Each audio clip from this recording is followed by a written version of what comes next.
Hi everyone, nice to meet you. And I'm gonna talk about a more practical topic right now. So thanks Anna earlier for the great talk. It's really interesting to think about all the cognitive and more research part of Gen AI, machine learning.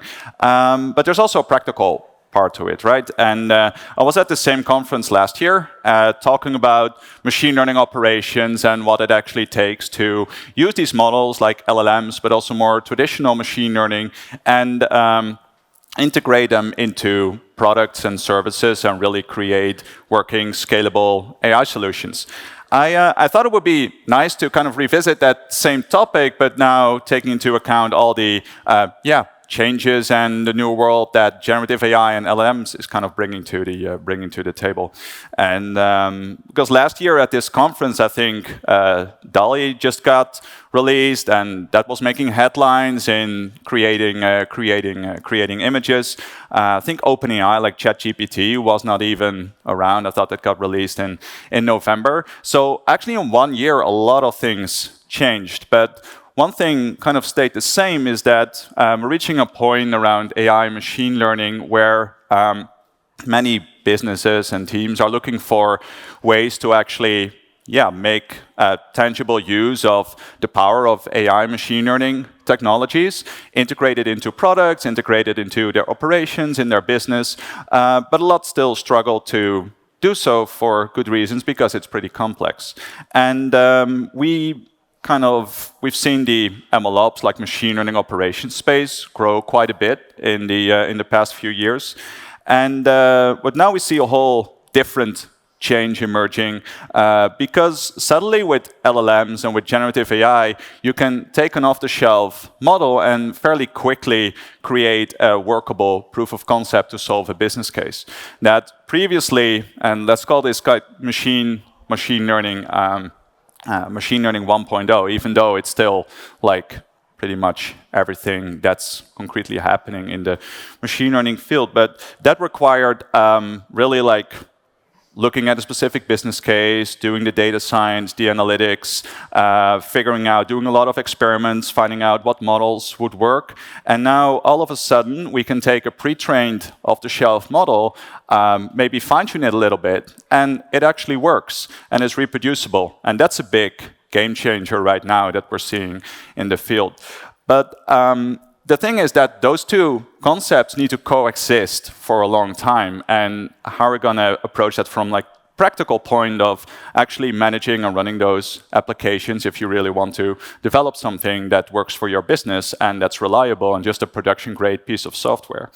So let's revisit the, let's say, original machine learning operations lifecycle a little bit. There are basically two components. One is experimentation. So as I was just saying, like there's a data science team that's looking at a business case, could be like predictive maintenance or image recognition, and you're going to figure out like, okay, how I'm going to solve this. So you're going to do a lot of experiments. You want to have a data science kind of workbench, do feature engineering, all that stuff. And it's quite a process, and also a process before you have something that actually works and like a proof of concept or a beta. And then there's the second phase that's more like the production phase. So if you're sure that a model is actually working, how am I going to integrate it in the existing business operations? How am I going to run this as like part of a product or service? And also that also introduces a lot of complexity, like how am I going to run a machine learning model on the server, and how am I going to do like inferencing, like load balancing, making sure everything's scaled, doesn't break down if suddenly 1,000 people start using it. So these are all like different complexities that come later, but this whole life cycle, including the monitoring part, we were kind of in the process of establishing that and kind of creating best practices of how to do this. And suddenly, Gen AI and foundation models are kind of game-changing in how this is going to work, because suddenly this whole experimentation and kind of data science workbench part, it's changing because suddenly there's like Hugging Face with tons of off-the-shelf stuff I can use. I just need to kind of figure out how to fine-tune it for a business case, and then suddenly I reach that production part for how am I going to run this LLM much sooner. And it's changing the way we also approach kind of the infrastructure of what your system should be able to support, because we're going to have teams that are going to use both approaches simultaneously, but they all end up in the same, on the same infrastructure. It needs to run on the same cloud and needs to be managed by probably the same IT people and the same team. So even though the kind of different approaches of building machine learning solutions is changing, there's also a big part of the life cycle that's not really changing. But there are some additional challenges, especially with Gen AI and LLMs, that are good to address. And also, you see how quickly this ecosystem is developing. We have, like, for MLOps, we now have all these big landscape maps, and the same is happening for Gen AI.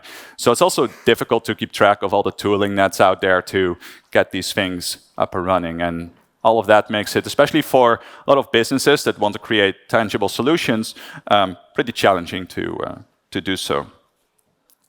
Because behind the scenes of an AI model, it's actually kind of the same concepts, and it's suddenly about more than just the machine learning model itself. So independent if the machine learning model is like something you use like off the shelf, or something that the data science teams developed in a few months of hard work, you still need the infrastructure to support that as soon as you want to integrate it in an application, because there are going to be users, and no matter if this application is like Gen AI or machine learning, there's going to be traffic towards that machine learning model. So you want it to scale, you want it to also be monitored, you want to control it, you want to update it every now and then. There's monitoring involved. And before you reach kind of the stage of really having a scalable AI product that's ready for so many users, there's quite a bit of infrastructure that sits in between the data science code and the underlying servers and cloud things where it's going to run.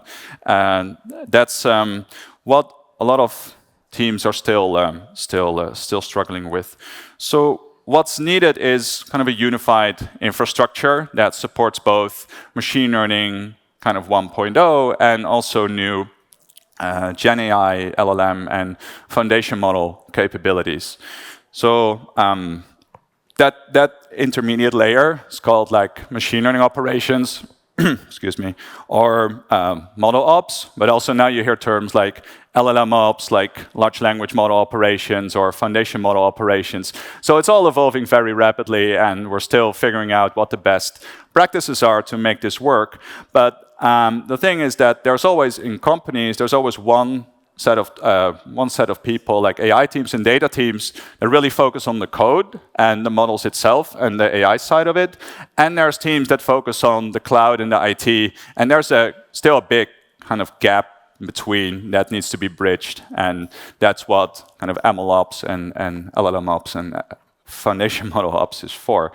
But now there are a few additional challenges that weren't really around like last year, especially for running very large AI models, right? So these large language models, they have billions of parameters. It's different than a linear regression that you can just deploy on the CPU. So suddenly you need kind of data center grade GPUs to run these things.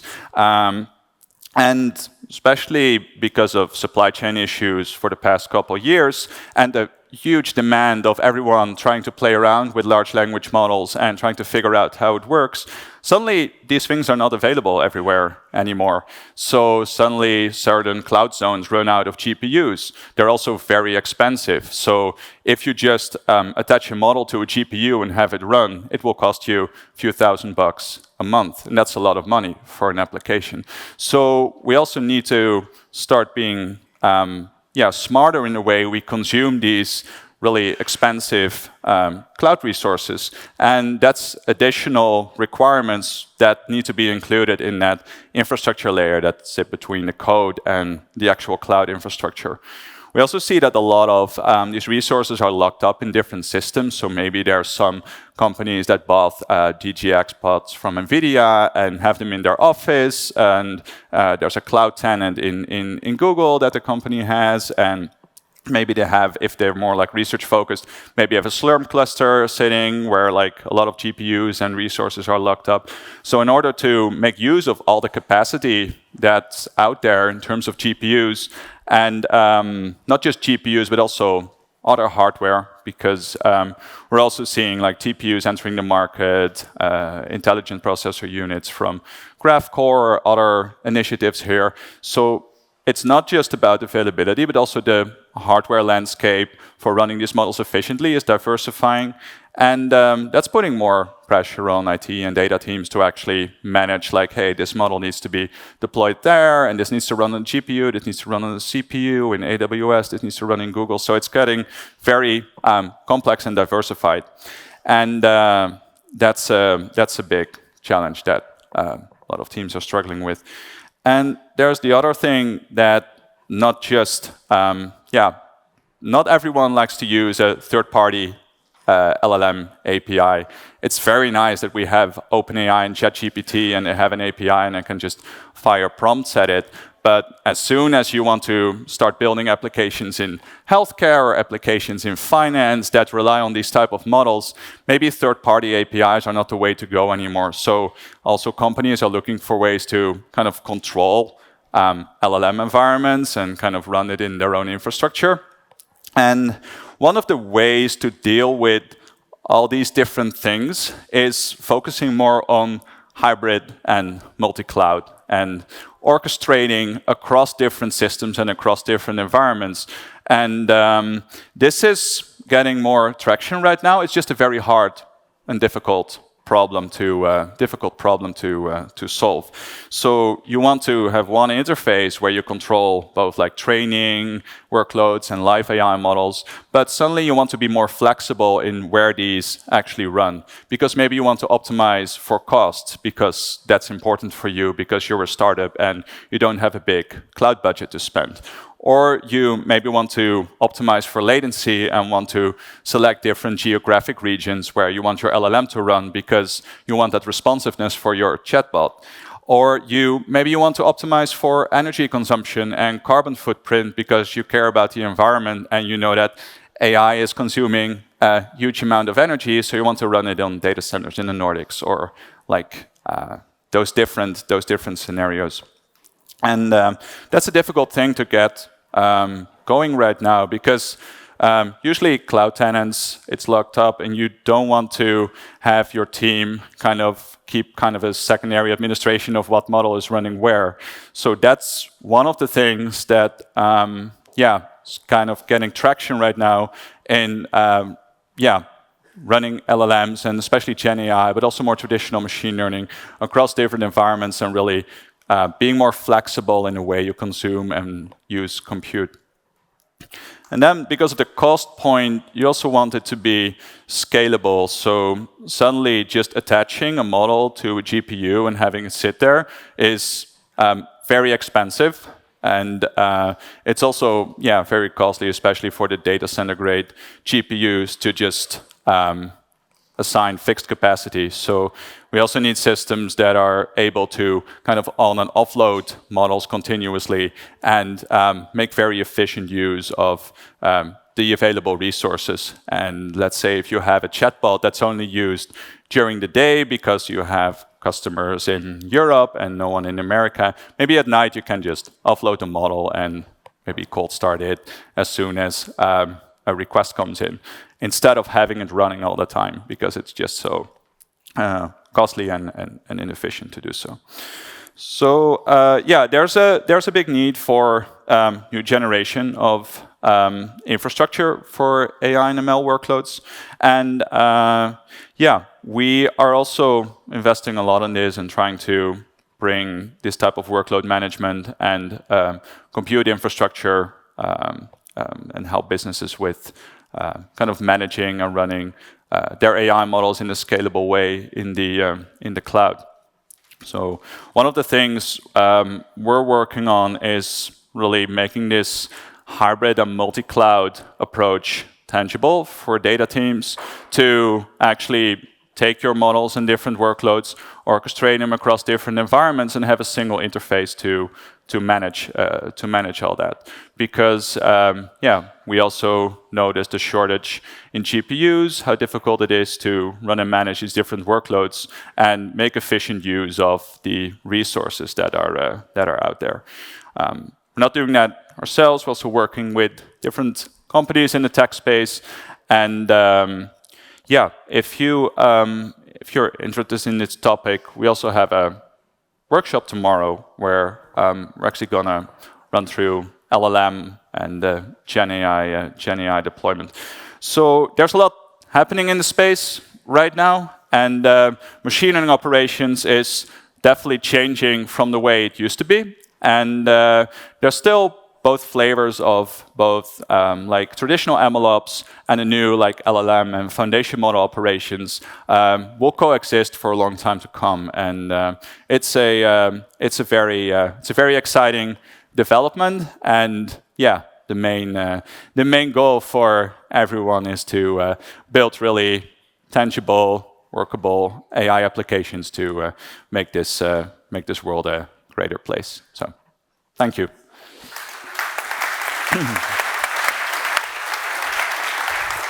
Thanks, Victor. It's fascinating to hear how to deliver a simple experience, you need to think about so many different things. Yeah. Do we have a question from the audience? Maybe someone new? Potentially, yeah, all the way back there.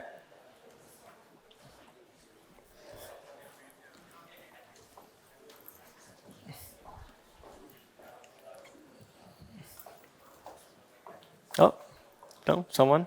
No questions. Yeah. Oh, I guess the gentleman up here. Yeah, of course. I could probably hear you and repeat it. That's fine. We had this previous session about critical human thinking. Yeah. And what do you make out of the very uneven distribution of the computational power? I have a good friend at University College of London, David Barber, and his fiancée, or in the meantime, I think she's the wife, she works in Cambridge for DeepMind. And he told me that DeepMind of Hasabi, and now a Google company, has 38 times the computational power than the University College of London. I had the pleasure of meeting Amy Webb, a best-selling author of The Big Nine in 2019, and we are really manipulated by platform providers, the Big Nine, which is Meta, which is Amazon, IBM, Microsoft, Apple, plus Baidu, Alibaba, and Tencent. They have never been voted upon. You just are part of their game or you're not, and they're really dominating how the world is using AI. So what's your personal view on the uneven distribution and the power game just because of the money and also the risk that is for free research at universities? Yeah, that's a great question. I think everyone heard that one, right? So I think, like, personally, the power to build and train these like LLMs and off-the-shelf models is shifting towards the people with access to the most compute. And there are two things that are important. It's the compute part, because that enables you to actually create it. But it's also the data part.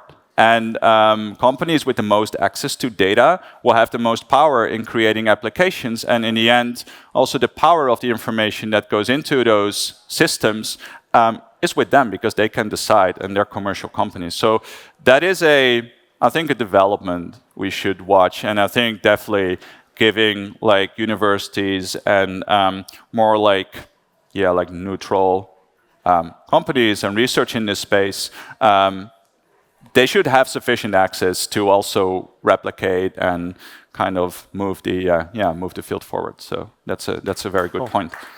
Yeah. Thanks, Victor. Okay, thank you. Yeah, thank you.